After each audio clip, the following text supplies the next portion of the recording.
Hello everyone, my name is Sasavari. I welcome you all to this exclusive seminar on behalf of investmentguruindia.com. And today we have with us Mr. Chirag Mehta, Senior Fund Manager with more than 14 years of experience in the field of financial markets. Mr. Mehta specializes in the field of alternative investment strategies, where he currently manages four funds, which largely include gold fund, multi-asset fund, and equity funds of funds. So welcome, sir. Thank you so much. Pleasure to be here. Thank you. So, without any further delay, let's start with our first question. Sir, first of all, I would like to know your view on current Indian market and the impact it will have due to stimulus package announced by Prime Minister Modi. So, and also how will it affect the gold as a commodity? Sure. Uh, I will run through a few slides which will give out the current macro background, and therefore we can take further questions post that. Sure. So I will just share my screen now and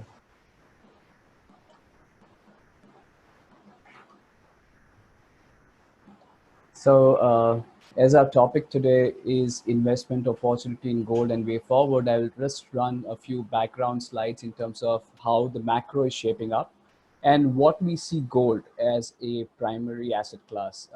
How do we see gold? What is the role of gold in one's portfolio? So,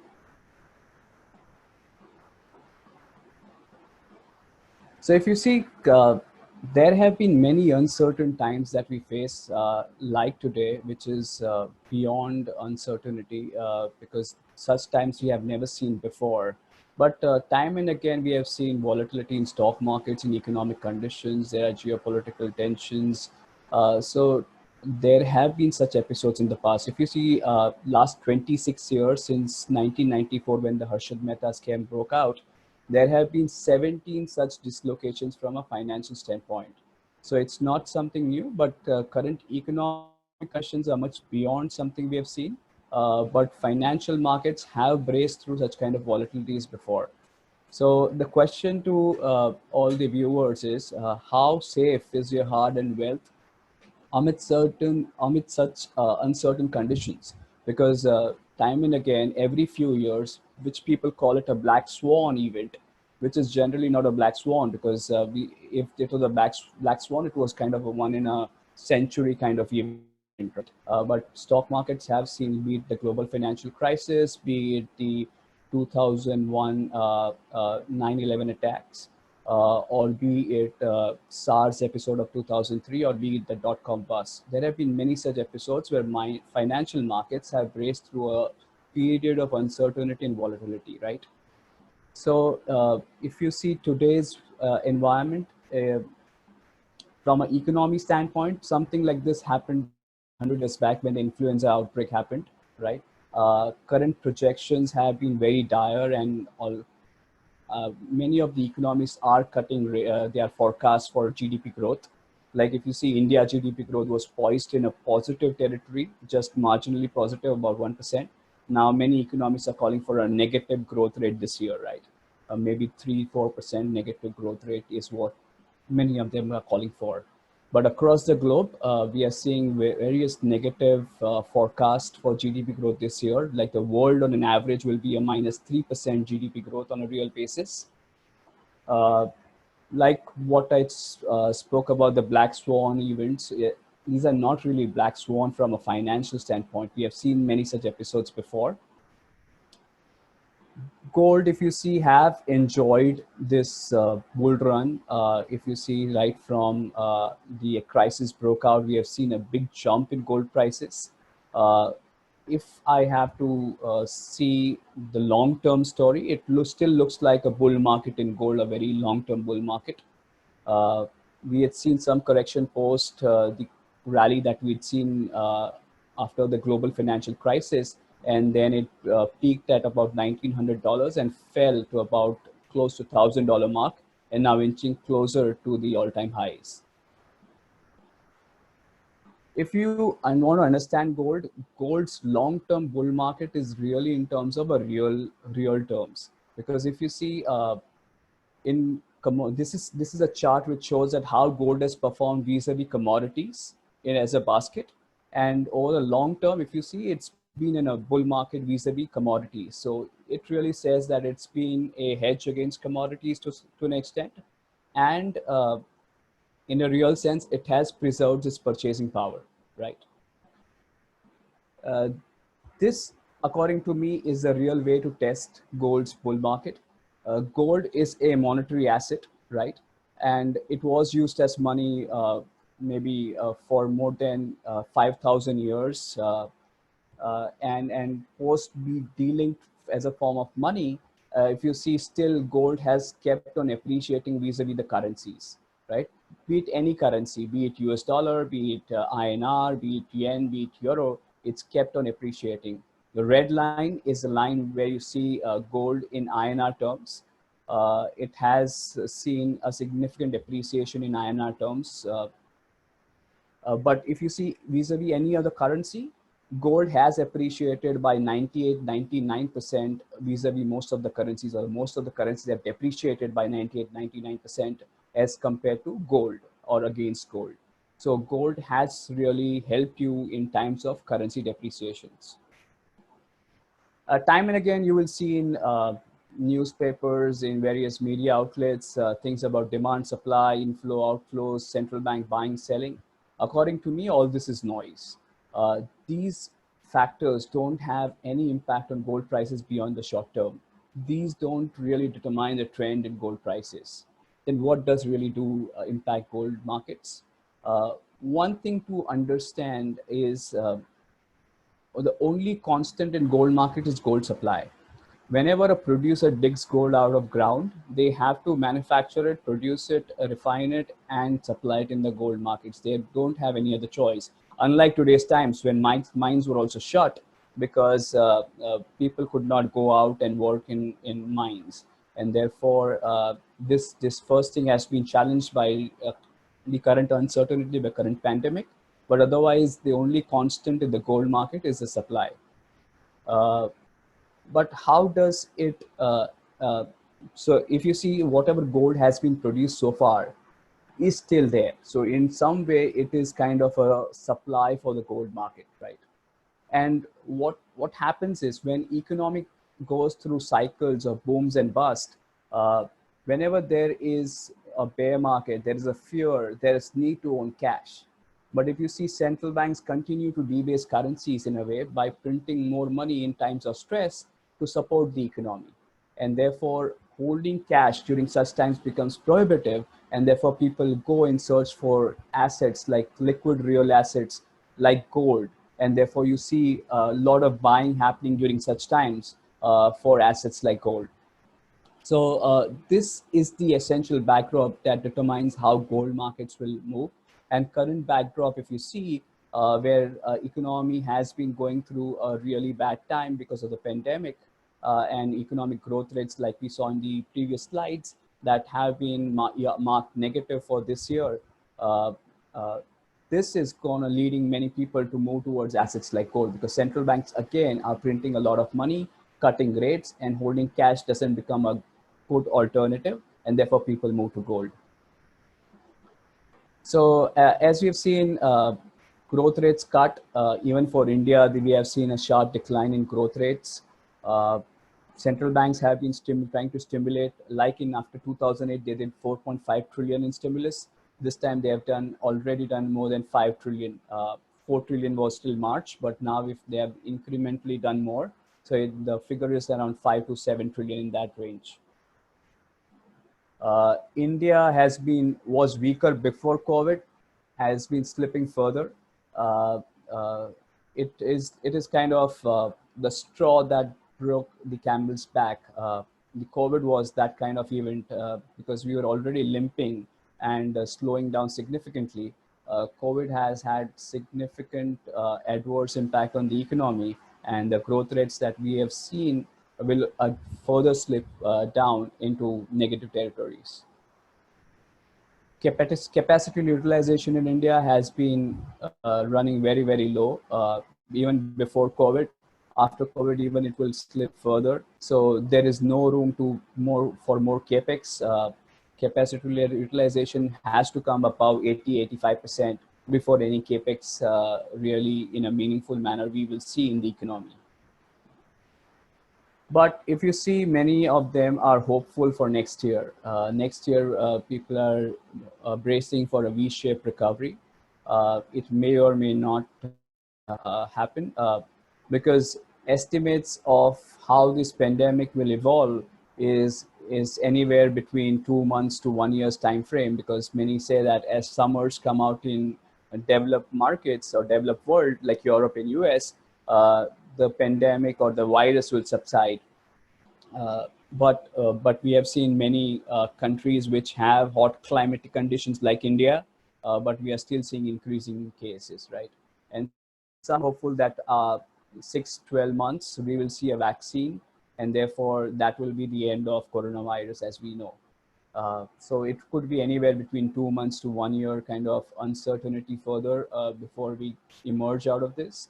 But V-shaped recovery, not sure about it, but there will be a demand spike whenever economies open up, and post that, it's going to be a gradual recovery. Equity markets, like you asked, were running at very high valuations even before COVID hit us. So they were in an overvaluation zone, trading in excess of 25 times PE, vis-a-vis average of 18 times.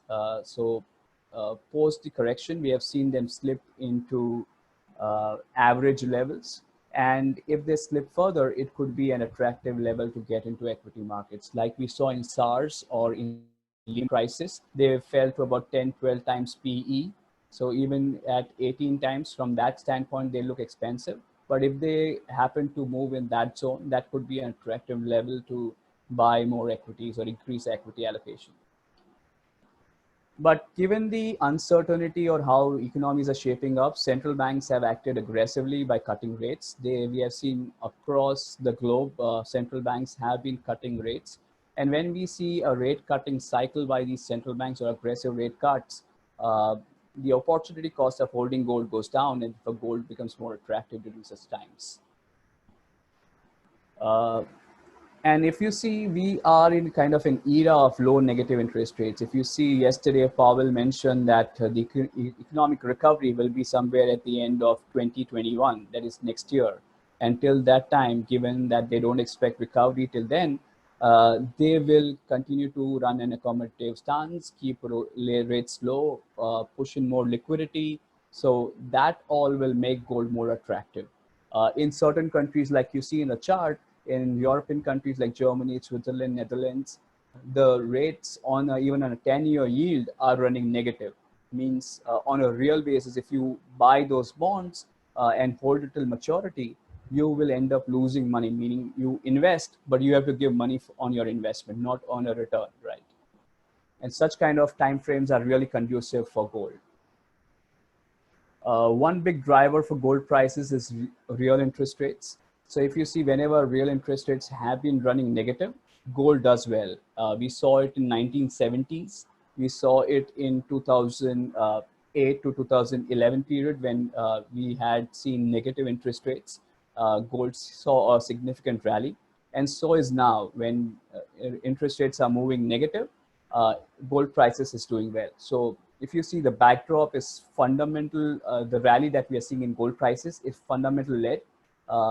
And this chart is enough evidence of that. US economy is going through an unprecedented time. The unemployment level is rising significantly. We already saw the numbers print 14% unemployment rate, expected to reach 20% because of the continuing jobless claims being filed with the US government. So never ever in history we have seen so many job losses. This is the time when it's a very unprecedented level of devastation we are seeing on the job front. US is trying to do whatever it takes, right? If you see, the fiscal deficit is going through the roof. They have already done about 18% in terms of negative fiscal or a fiscal deficit of 18%. They are trying to do more stimulus. that will take the R deficit to about 24%, something that we had seen about in 1940s, post the Great Depression of 1930s. Uh, Federal Reserve is trying, expanding the balance sheet, putting in more stimulus, trying to buy assets, bonds, junk bonds, ETFs. They're buying everything on earth. And that is what is keeping financial markets supported at higher levels. This is really the essence of what we have seen over the last many years, right? The white line is the US stock market. The red line, if you see, is the Fed balance sheet. And the blue line is the largest four central banks' balance sheet. So if you see, stock markets have been clearly supported or have been moving higher on back of support from these central banks. So as central banks keep printing money, they'll end up in financial markets, and that kept financial markets moving higher. There is certainly a race to devaluation. If you see, central banks have been adding a lot of liquidity, fueling asset markets, and that's causing a disconnect between what the economic fundamentals are and what the market should reflect, right? So economy is at one end, but financial markets are at some other level, right? There has been a significant increase in debt to GDP ratios across countries, be it US, China, Germany, Europe, UK, Japan. They are all looking or having debt to GDP ratios at significantly higher level. And this overhang will ensure that the economies will not recover to the levels that we have seen before. Always, whenever there is more debt in the economies, the growth rates continue to remain suppressed. And what these central banks are doing, how are these governments issuing so much of debt, is because their central banks are just printing money and buying that debt. So if you see, US government debt held by Federal Reserve is about 33%. One third of the debt of US government is held by its own central bank. For Japan, it is even higher number at 43%. So that really tells you that uh, these governments have a captive central bank, and that is making it possible to issue such high levels of debt. There has been increase or shift away from US treasuries into gold. When countries are going berserk in terms of printing a lot of money, cutting rates, people find that gold is a sensible area or an asset where they can park their money, and therefore they are reducing their stakes in US treasuries and increasing in gold. And this really tells you that will history repeat itself? Like every reserve currency, if you see, have lasted for an average of about 100 years. US, if you see, has been running a very high deficit for years together. They have been issuing a lot more debt. The dependence on dollar as a currency for trade has been reducing. So will COVID be the nail in the coffin in terms of reducing the reliance of the world on dollar, and US dollar may cease to be or remain a reserve currency for the world? So that is to be seen. But given that there are no contenders other than the dollar which are stronger, this may take some time, but may not be an impossibility in today's scenario. So in terms of the outlook looks really constructive for gold. If you see, central banks, as I've said, they are cutting rates, real interest rates going down. They have been printing more money. Gold being a currency, in terms of the devaluation we are seeing in vis-a-vis other currencies, gold should really move up in value.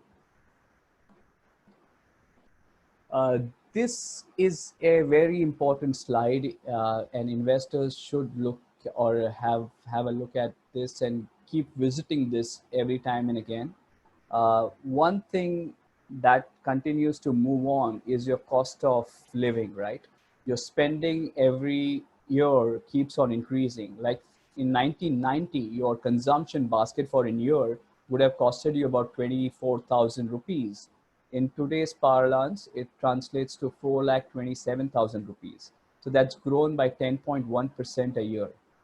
if you see, price of gold was about 3,400 rupees, and today it is 47,000. So you needed 70 units of gold to buy your consumption basket that time. Today you need 91, so it's slightly higher, but it's more or less kept pace, like 10.1% vis-a-vis 9.1% for gold. So it's more or less kept pace, and that is the expected role that you believe that gold will play. Any further increase in gold prices, which is likely, and that will match the 10.1% increase vis-a-vis gold of will nearly match the 10.1%. Equities were, you needed 33 units of Sensex at that time to fulfill your cost of living. Today you need 13. So Sensex has done pretty well, right, in terms of increasing your standard of living. Uh, Although it has done well vis-a-vis your cost of living, but keep in mind that there is a lot of volatility and risk associated with Sensex. So it's always going to be a straight line. You need a very long-term horizon, and there will be volatility in prices, like what we are seeing today, right? Sensex was at more than 12,000, or Nifty at 12,000, and today, if you see, it's below 8,900. So there will be times of volatility. In 2008, markets fell by half. So you cannot rely on Sensex completely, because it could be a time when you need money, but it has fallen by half. So you have to take that money with you. So that is a core asset that you can hold, but it's not very reliable, because there is a high volatility associated with that asset class. Fixed deposit, you needed 22 units of fixed deposit in 1990. Today you need 73. So fixed deposit, this is after tax of 30% assumed. So FDs have been a losing proposition for investors. So if you have a lot of money parked in fixed deposit, that's not the area you need to be. You need to keep about 12 to 36 months of your expenses in a asset like FDs. But anything beyond that, you need to split it between Sensex and gold. Why we say 12 to 36 months? Because there could be uncertainty with your cash flows. So in times like these, when there is uncertainty, that core asset will help you tide those tough times. And beyond that, you need to be in well generating asset classes like Sensex and gold, or equities and gold. Like we mentioned that as equities have an associated volatility, but whenever that volatility has come true, like in episodes like 2008, gold has helped a lot in terms of a portfolio. Like equities in 2008 were less minus more than 50%, half in value. Gold was up by 31%. So in times of stress, whenever equities don't work for you, gold will help tide those times as well. So have a split kind of after keeping 12 to 36 months in your safe place, like liquid funds or be it fixed deposits. Rest you can split 80-20 in gold and equities. That's what we'll advise. Uh, so we'll come to the how do you buy gold in terms of what are the best options for you to buy gold later on. But so far, this is the macro backdrop, or what role gold should play in your portfolio. I wanted to portray that scenario. And with that, I'm happy to take questions further, Asavri, so that I can answer all the queries that you have. Sure, sir. So, so my second question actually was going to be, but you already covered that. What is the importance of having gold as an asset class in your portfolio? Like, what should be the percentage that investors should have? Because most of them just go for equity or debt, but they don't know the perfect allocation of this. Yeah, so what we generally advise is 10 to 15% allocation. So if you keep that 12 to 36 months money aside, it will boil down to that 80-20 ratio will boil down to that 10 to 15% allocation. And we have hard numbers that tell you that somewhere between 10 and 15% allocation to gold helps you to augment returns, at the same time reduce your risk significantly, right? So if you had gold in your portfolio during such times when we are seeing losses in equity markets, if you see last 1 year return from gold is 47%. So that really helps when you're seeing losses in equity markets, and time and again it's shown that. And there is a myth that people have that gold doesn't give returns. Because if you see comparable returns of equity and gold for last 10 years, 20 years, they have been very, very comparable to gold. Slightly lower than equities, but still handsome returns or decent returns, I may say. And that helps you to cope up with your standard of or cost of living, and that doesn't hamper like what fixed deposits do in terms of reduce your purchasing power. They will at least maintain your purchasing power. Okay. So my third question would be, like, may I have your insights on this precious metal like gold? We are already talking gold, silver on fundamental Sure. perspective. So talking about fundamentals, if I have to see fundamentals today that they are shaping up, I have to go back to 1971. So I've been tracking gold for more than 15 years, and I've studied a bit of history of gold. So if I have to see today's fundamentals, I have to go back as long as 1971. That is when the US took the dollar off the gold standard. President Nixon took dollar off the gold standard. Until before then, the dollar was linked to gold. And when they took off gold off the dollar of the gold standard, gold prices went up from $35 an ounce to $170 over the next few years, because gold prices, they were printing a lot of currencies and didn't have that gold backing to it, right? And as soon as they said we cannot run this Ponzi scheme further, what happened is they delinked the dollar of the gold standard, and gold was allowed to reprice to a level that what it should have been. And we saw over next few years, gold prices rallied from $35 to $170. Even today, if you see, central banks have been cutting rates, have been printing a lot of money. Like US already, if you see their balance sheet expanded by more than $2 trillion. So is happening across the globe, be it Australia, be it Japan, be it Europe. They have been printing significant amount of money to support the economy, and therefore they are debasing their currencies. So if everyone is debasing their currencies, what is that asset that people will move into to protect their purchasing power from this debasement of currencies? Because gold cannot be printed by these central banks at will. The supply of gold is very, very constrained. So that is one asset where supply will not increase and demand will increase, and therefore gold should reprice going forward. So I think the fundamental backdrop is very, very positive for gold. Over the next few years, we will see good appreciation in gold prices given the fundamentals that we are seeing today.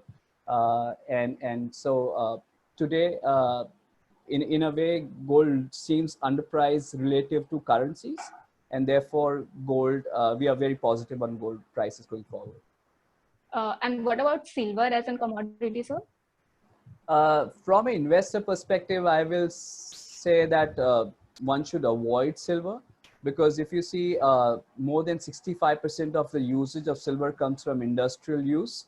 And today, when economies are not doing well or growth rates are not expected to be so robust, the industrial use will come down. And therefore, from a demand supply standpoint, though there is some deficit in terms of supply of silver, but again, the demand will not look so good. And therefore, from a demand supply perspective, even still, you can have some allocation to silver, but I would say keep it to a very minimum level and have gold, because it really acts as a portfolio diversifier and a store of value. And therefore, from a portfolio perspective, gold suits better than silver. Okay, that's perfect. So my next question is, what will be the impact of global liquidity on gold, silver, crude, in general, on the commodities, on asset class? Yeah. So at one side, we are seeing a lot of debasement of currency, a lot of printing of currencies by these central banks. At the other side, the demand for these commodities have been coming down because economic growth is coming down. So if you see, for example, in crude, there isn't much demand because there are no planes flying, no cars being driven. And at the same time, there is a glut of supply. So from in terms of crude, we don't expect a runaway appreciation given the liquidity sloshing around, these commodities will get repriced to a certain extent because they are real assets, and there is a cost of production associated for bringing those assets into real, right? For example, silver, you need to dig in from the ground. There is a cost associated for creating that mine and producing that metal. Even for crude, this is once in a lifetime thing that we have seen. I think it will go down to our grandchildren that we had seen negative prices of crude in our lifetime. So something very unprecedented that we have seen, though it may not remain at those levels. It may bounce back a bit, but we don't see a runaway appreciation in crude nor in silver. Silver will be helped because of gold prices moving higher, and sometimes, as it is called a stepsister of gold, it will benefit because of some investment flows will move towards that. But beyond that, so if you have to analyze silver, it is half copper, half gold. Copper will remain low because the demand for industrial commodities will be not be so robust. There is impairment of balance sheets happening at the government level, at the corporate level, at the individual level, and therefore the ability to consume won't be so high, and therefore demand for such industrial uses will not be so great going forward, at least for next couple of years. So from that perspective, I mean, industrial commodity prices will remain subdued to an extent. We don't see a runaway appreciation in commodity prices. Okay. So can you please elaborate on the concept of quantum fund, like its track record and the philosophy behind the fund? So what exactly it is? Sure. The Quantum Gold Fund lets you efficiently buy gold, right? I term it as a best financial innovation that we have seen over the last 20 years, because what it does is it helps a retail investor buying very low denomination of gold at very wholesale prices, at prices at which tons and tons of gold get exchanged between a gold producer, a gold miner, and a bullion bank. That is the efficiency that gold ETFs bring to the retail level. So if you've seen the gold market, the depending on the place from where you buy gold and the denomination you buy gold, the prices will vary. So if you buy from a very trusted place which has a brand name of it, a brand name, if you buy from such kind of place, the higher the premium you pay. The lower the denomination you buy, the higher the premium you pay. That is how the gold market functions. But gold ETFs gives you exposure to 24 karat gold at prices which are very, very wholesale. You don't end up paying such high premiums that are associated with buying physical gold. At the same time, each and every unit is backed by physical gold. So gold ETFs are having gold as a backing, and that is 24 karat gold, and you don't pay higher prices. So from portfolio perspective, it's an excellent way to buy. They are very, very liquid. You can get in and get out at any point of time. They are listed on stock markets, and you don't have the hassles of storing gold, insuring gold. All the gold held by the gold ETF is stored in secured vaults and is completely insured. And therefore, from a investor perspective, they don't have to worry about purity. They don't have to worry about liquidity. They don't have to worry about storage. They don't have to worry about insurance. So that is really a game changer. I think investors should move more. See, there is no alternative to jewelry when it comes to wearing jewelry. You cannot wear a gold ETF certificate, right? But when it comes to investment, people need to bifurcate what is the gold I am buying for, whether it is for jewelry or whether it is wearing purposes or whether it is for investment. And if it is for investment, if you're buying jewelry, you're doing a disservice to yourself. You're buying a very, very inefficient form when you're buying gold through jewelry. So you need to buy gold ETFs or gold funds. Gold funds invest in gold ETF. So if you are not used to buying like you do in stock markets, like buying shares in stock markets, gold ETFs are available in similar way. But if you are not really in tune in buying on the stock markets, you can opt for the gold savings funds, which help you to buy the gold ETF through the gold saving fund.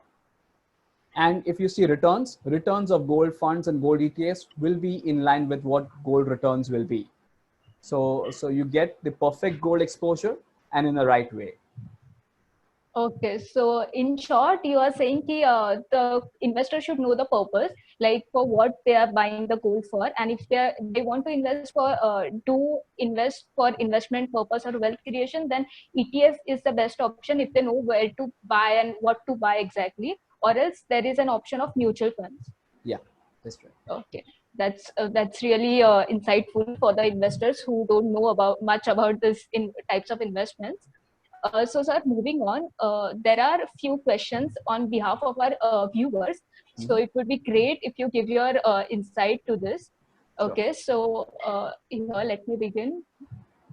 The first question is from Mr. Ankit. He's from Mumbai.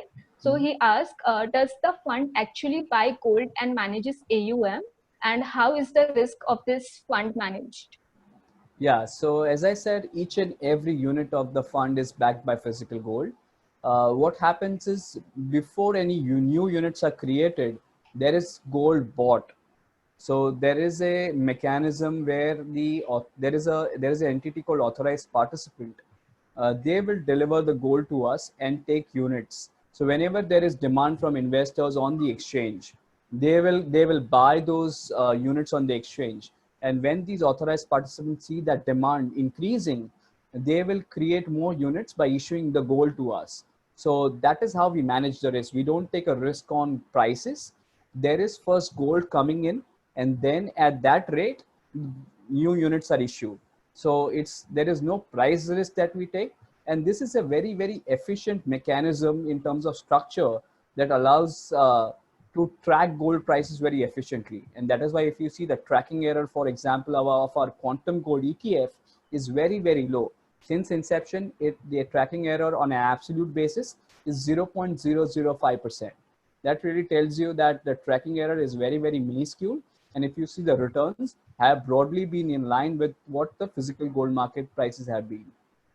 So, Okay. so this is how we manage the risk. Okay, so here we have second question from Mr. Rishabh. He's from Indore.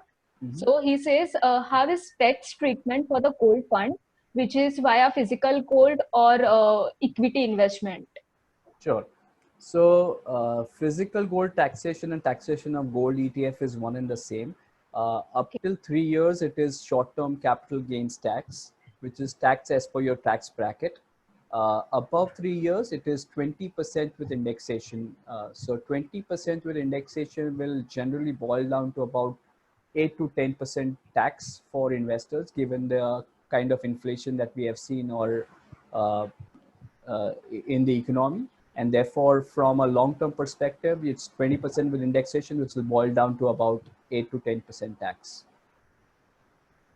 Okay. And of equity funds, as you know, up to 1 year, it's short-term capital gains tax. And above 1 year, it is long-term capital gains tax, which is 10%.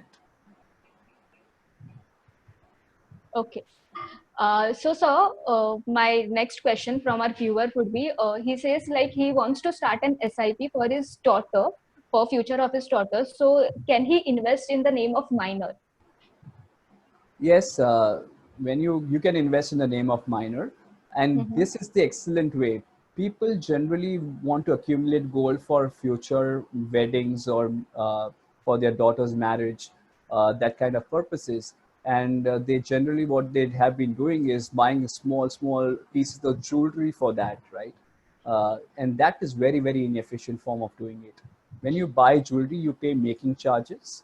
Uh, there is risk of purity, and when you sell, you don't get that making charges back. You have to pay breaking charges or melting charges, right? So there are premiums associated, there are making charges, and when you sell, there is melting charges. And the gold rate that you get is not the gold rate. There will be a small deduction on the gold rate as well. So that makes it a very inefficient form of buying or accumulating gold. Gold ETFs help you in that. You don't pay high premiums. You don't have to worry about purity. You buy at the ongoing gold rate. You sell at the ongoing gold rate. So if you accumulate your gold through a gold ETF or a gold saving fund, that is very efficient form of doing so. And when you want to, you can do SIP as well. You can do an SIP and accumulate gold over like 5, 10, 15, 20 years through a gold saving fund. and therefore whenever there is a need to convert into gold jewelry, you can just sell that and buy the piece of jewelry from the money that you get. So that is, I think, a very efficient way of doing or accumulating gold. What is the minimum SIP that you can do in this gold fund? Minimum SIP is 500 rupees. Okay, it starts with 500 rupees and Yes. so on. Yeah, there's no maximum amount. You can do as much as you want. Okay, so thank you, Mr. Chirag. I guess that's all questions I have for now. And I really appreciate the time you have taken out from your schedule. So, and let me really tell you, this session was really, insightful. We actually got to know new perspective of how to invest, because usually the common investors, they just buy jewelry or physical gold form. So they most of them are not aware of these options. So it would be really good insights that it will help them in making better decisions. So hopefully I can come up with new questions and more questions, and we can get back in touch. So Sure, thank you for absolutely. joining in. Pleasure. Thank you so much. Thank you, sir. Yeah, stay safe. Thank you. You too.